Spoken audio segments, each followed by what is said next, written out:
It was a Thursday morning in late spring when everything changed. I remember the sound, first a low, gurgling rumble that pulled me out of a deep sleep. My eyes snapped open, and there it was, water. Not just a puddle from a leaky roof, but a rising tide seeping under the bedroom door, cold and relentless, soaking the carpet like some kind of invading army. I bolted upright, heart pounding, and yelled for my wife, Sarah. Sarah, wake up. The house is flooding.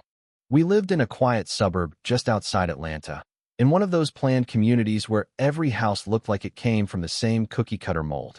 Palm Grove Estates. They called it rows of neat two-story homes with manicured lawns and a community pool that nobody ever used. We bought our place 5 years ago, drawn in by the promise of stability, good schools for our 2 kids, and that all-important homeowners association, or HOA, that was supposed to keep everything picture-perfect. Little did I know that the HOA, with its endless rules and regulations, would turn our flood nightmare into something far worse. Sarah and I scrambled out of bed, splashing through ankle-deep water that had already ruined the hardwood floors we'd saved up for last year. The kids, Mia and Jake, were in their rooms upstairs, thank God, but downstairs was a disaster. The living room furniture floated like abandoned ships, books and photo albums swelling and disintegrating in the murky soup. Our basement finished just 2 months ago with a home office and gym was completely submerged. I could hear the sump pump whining uselessly, overwhelmed by the torrent pouring in from the backyard creek that had overflowed after 3 days of relentless rain. Panic hit me like a wave. We grabbed what we could: important documents, laptops, the kids' favorite toys, and herded everyone into the car. Neighbors were out too, some wading through their yards, others standing on porches with stunned expressions. The whole street looked like a war zone, water lapping at garage doors, cars half sunk in driveways. Sirens wailed in the distance as emergency crews arrived, but for us, it was too late. The damage was done. By midday, the rain had stopped, and the water started to recede, leaving behind a slimy residue of mud and debris. We returned home, stepping gingerly over the wreckage. The smell hit us first, musty, like wet dog mixed with sewage. Walls were stained up to knee height, electrical outlets sparked dangerously, and our fridge had tipped over, spilling food into the floodwaters. Sarah broke down in tears, hugging Mia tight. "How are we going to fix this?" she whispered. Jake, our 8-year-old, just stared at his ruined video game console, silent and wide-eyed. I tried to stay strong. "We'll call the insurance company right away," I said, pulling out my phone. "And we'll get contractors in here to dry everything out. It's bad, but we've got this." Famous last words. Little did I know that the real fight wasn't with Mother Nature, it was with the HOA.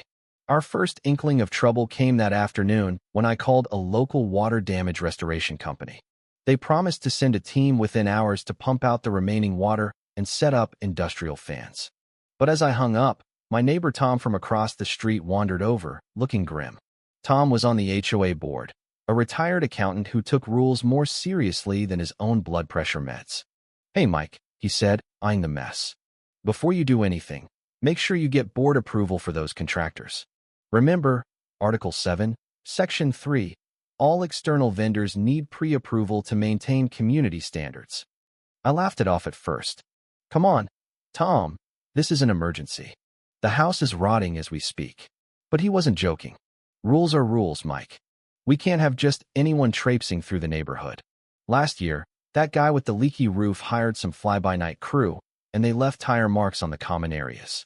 Board meets tomorrow. Submit your request tonight. Frustrated, I fired off an email to the HOA board that evening, attaching photos of the damage and explaining the urgency. We crashed at Sarah's sister's place that night, the kids restless on air mattresses. The next day, the restoration team showed up as promised, but I had to turn them away, no approval yet. "This is insane," I muttered to Sarah. "Mold could be growing already." The board's response came via email late that afternoon. Denied. Reason? The company wasn't on the HOA's approved vendor list. They suggested 3 alternatives, all twice as expensive, and booked solid for weeks. My blood boiled. I called the board president, Karen, a no-nonsense real estate agent who'd moved in last year. "Karen, this isn't about landscaping. My home is uninhabitable," I pleaded. She sighed dramatically. "Mike, we're all dealing with this flood. The community pool is trashed, and the entrance gates are warped. We have to prioritize. Plus, your policy might cover it under the master insurance. Submit a claim through us first. That was the next bombshell: insurance complications. Our HOA had a master policy that covered exteriors and common areas, but individual homes were supposed to handle interiors. Except, in a flood, everything blurred. My personal flood insurance kicked in for some things, but the HOA claimed oversight on structural repairs to ensure uniformity. So, instead of quick payouts, we entered a maze of paperwork. The HOA demanded inspections by their chosen adjuster, who wouldn't arrive for 10 days. Meanwhile, our claims sat in limbo. Days turned into weeks. We lived out of suitcases at relatives' homes, the kids missing school routines, Sarah's work suffering from spotty Wi-Fi. I patched what I could myself, ripping out soaked drywall, hauling out ruined furniture, but even that drew a fine. Unauthorized modifications, the notice read. $500 penalty. I confronted Tom at the next board meeting, held in the community clubhouse that miraculously stayed dry. The room was packed with angry homeowners, voices rising like the floodwaters had. Why are we fining people for trying to save their homes? I demanded, standing up. Karen banged her gavel. Order. These rules protect property values. If everyone starts hacking away at their houses, we'll look like a slum.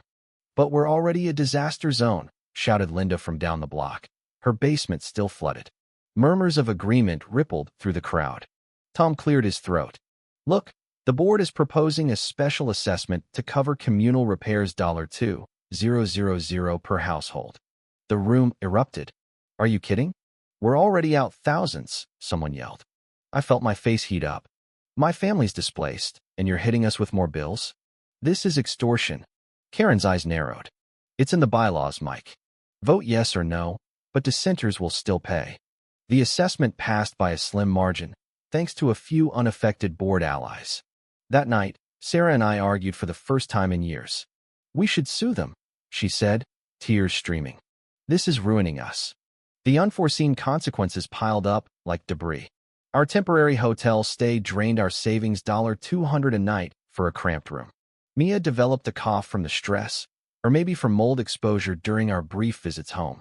Jake withdrew, barely speaking. In the neighborhood, tensions exploded. Whispers turned to shouts. One night, I caught two neighbors nearly coming to blows over who got priority for the HOA's limited repair funds. Property values tanked. A for sale sign went up next door, but no buyers bid. Who wants a flood-prone house in a community bogged down by bureaucracy?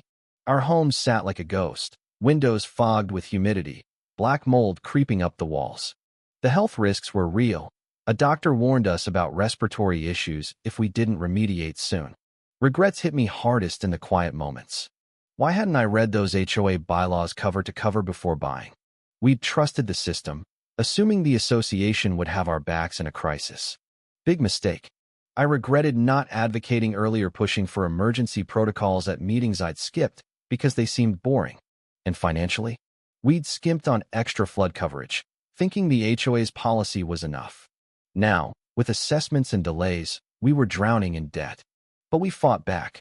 I rallied a group of affected homeowners via a private Facebook group, careful not to violate HOA communication rules.